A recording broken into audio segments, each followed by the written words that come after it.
Hi guys, this is Eléonor from Revolution. I'm here to present the new Streamliner Chronograph with Undefeated and Moser. We're here with Edouard Meylan, who's the CEO and founder of Moser, and Eric Cheng, who is the co-owner and CEO of Undefeated. So now let me ask you the first question. How did that collaboration between the two, one of the rising star of the independent watch industry, and you being one of the most creative and important watch culture brand? Well, I don't know about that. But You're modest. yeah, I'm a collector growing up. So for me, this is an honor to work with a brand that I look up to, because it doesn't matter what I do, I'm still a collector at heart. And when I can work with brands I admire, it's always a pleasure.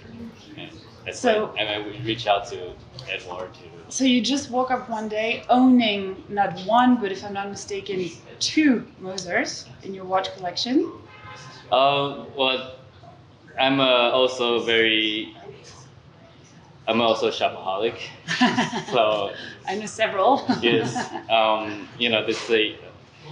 for me, it's something that when I really truly love something, I want to make sure that I can always have it. So, like I said, the sneakerhead mentality kicks in when you buy one to rock, buy one to stock.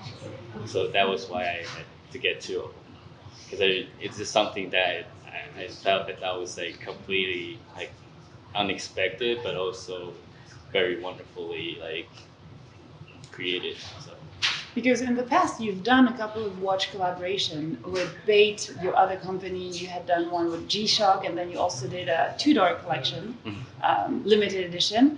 So now you're taking the big brand to big independent brand. What was the difference in the approach, in the creativity process, in even the pitch that you had to give to Edouard, who thought it was not really a joke, but you didn't take it very seriously in the first place? I thought it was a spam. When he contacted me per email and said, I love what you guys are doing, I was like, nah.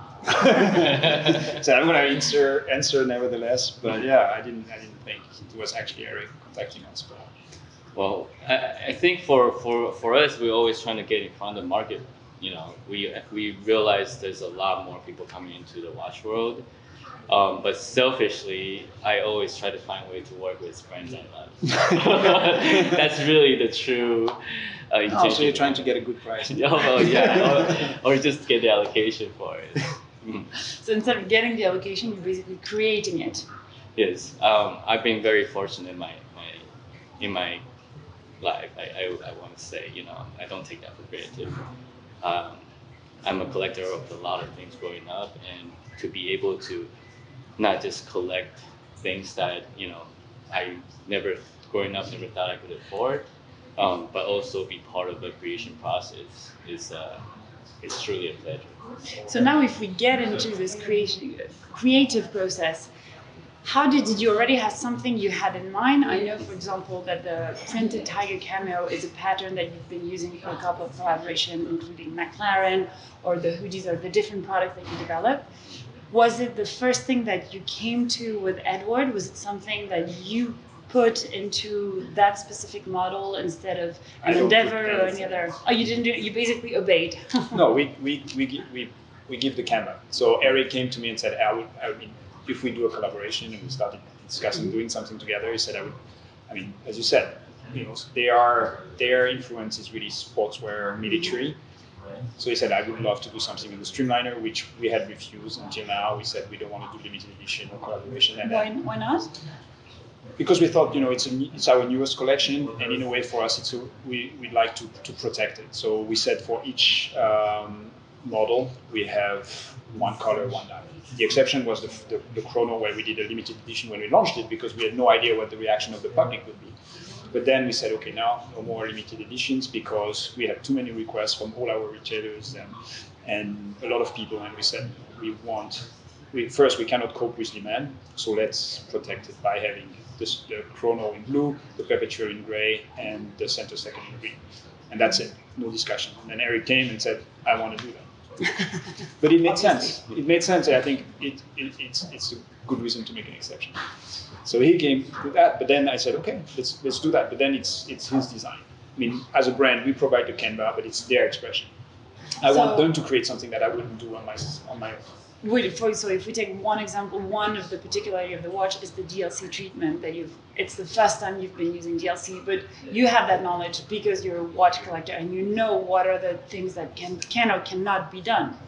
I think he came and said, I want it black. Yes. And then we said, it's not going to be PVD because it's too fragile, and it's going to be DLC, 3 layers. I mean, we came up with the best technology for it.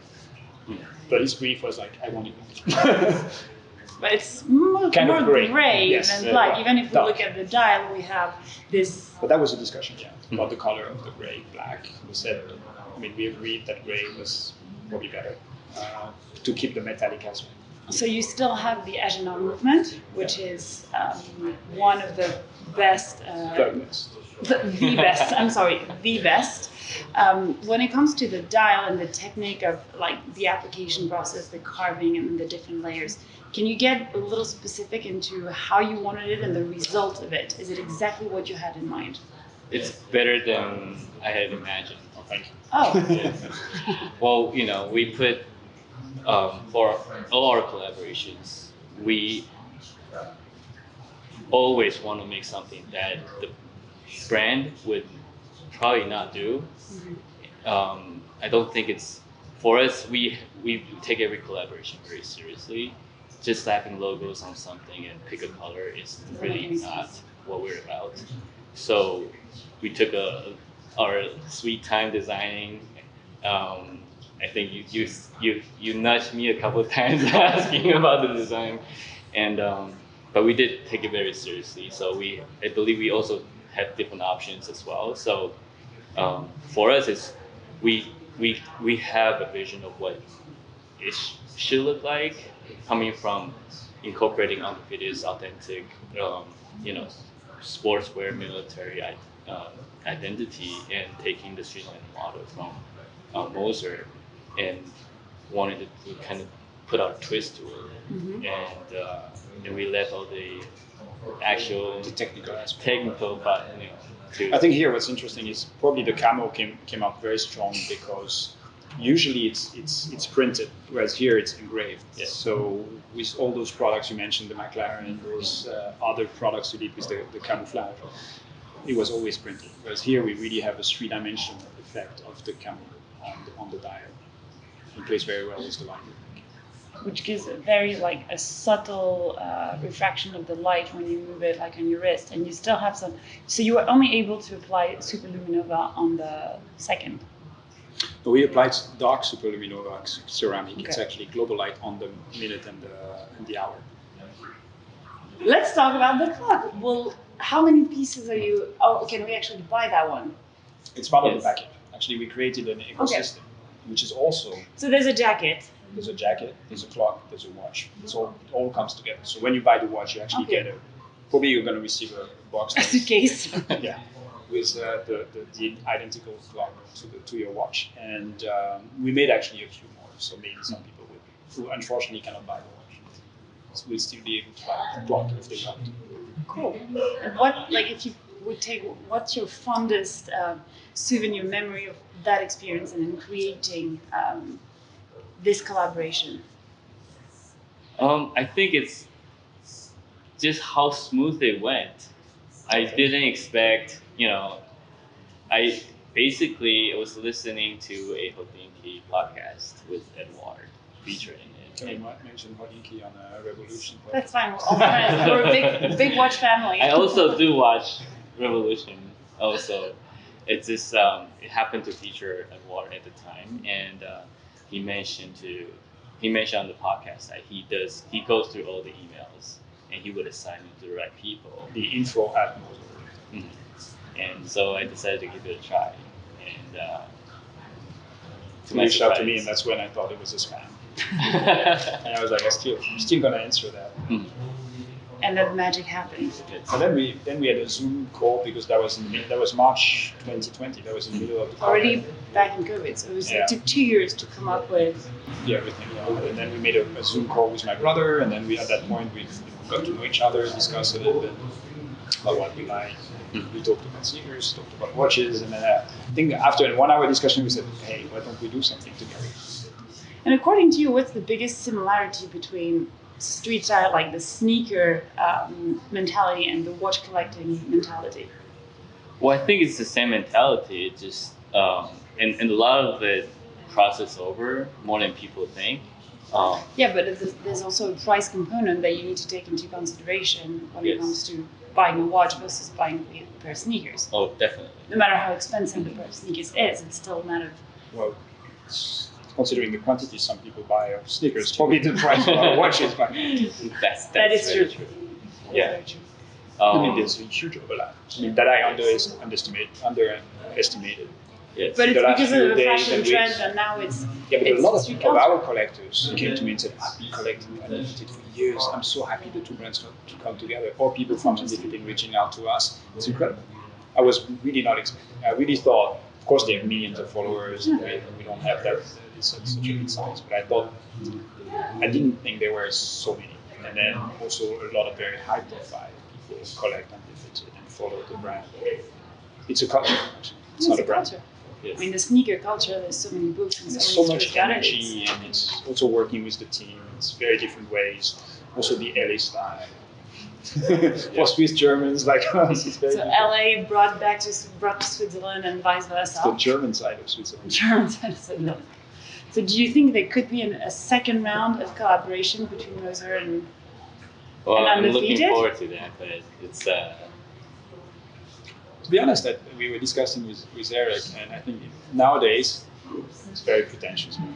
But for us, I see it like those big brand, putting a turquoise dial and using this other big brand. of course? At our level, that's the kind of thing that comes to my mind. I would love to say, like, maybe in the future, why not every year there's a handful of watches that are co-branded or a small collaboration, which is not limited, but just we make 10, 20, 50, whatever the golden number is, that could be part of this collaboration. That's something that we, that works also very rather well than doing between a the- drop, which Yeah. is this is Sure. the drop. The next thing would be more something that, again, it's not limited, but we do very few every year. But it's also driven by the same passion and the fact that you understand the mentality, you understand the brand, and there's a true collaboration, not trying to put just two logos on a dial and making it happen, just like what you were saying with the Camel Tiger. There's actually an explanation behind it, and you're the one who's basically getting it and transmitting it to your family, your audience, and no matter how wide and big the audience is, because it's triggered by the passion and the admiration that you have towards the watch industry, and vice versa. Yeah. And I remember reading in your profile that fun and work are two separate things, in the sense that if it's work, if it's fun, it's not work. Can you apply this to this collaboration? definitely. I try to not work in that following that idea. So fun is basically your full-time job, having fun. Yes, I go out there and He never find sleeps, things. actually. Yeah. When I grow up, I want to be you. Seriously, Eric, and I remember having calls where there's like tons of amazing things around him, like collecting, as you said, collecting tons of stuff. But also, you can call him anytime. I don't think he ever sleeps. So you're having fun, or you're working all the time? Maybe he has a double. I mean, he has everything in two, so maybe he works with his twin double. Over time, I developed a very weird sleeping pattern. So that's why I respond. You respond at any time. Yes. Like, in which time zone are you? Oh, no, it's just the middle of the night. Okay. And lastly, why Paris? Why Paris? Why doing a launch in Paris? What we've always come to Paris and sometimes Milan for Fashion Week for us, and it's where we feel it's a market that for Undefeated we want to be in, but also, I think for Moser as well, it's just something very different and it's unexpected. I want, and that's always how we approach a partnership. It's trying to find the most impactful way to deliver a experience. And I think if you come to a party tonight, you will have a different. You probably will experience a different type of celebration than you would in that's unlike any watch parties. Well, I'm looking forward to discovering that. Thank you so much for your time. Thank you so much for this amazing piece, and we'll be back with more news. Bye.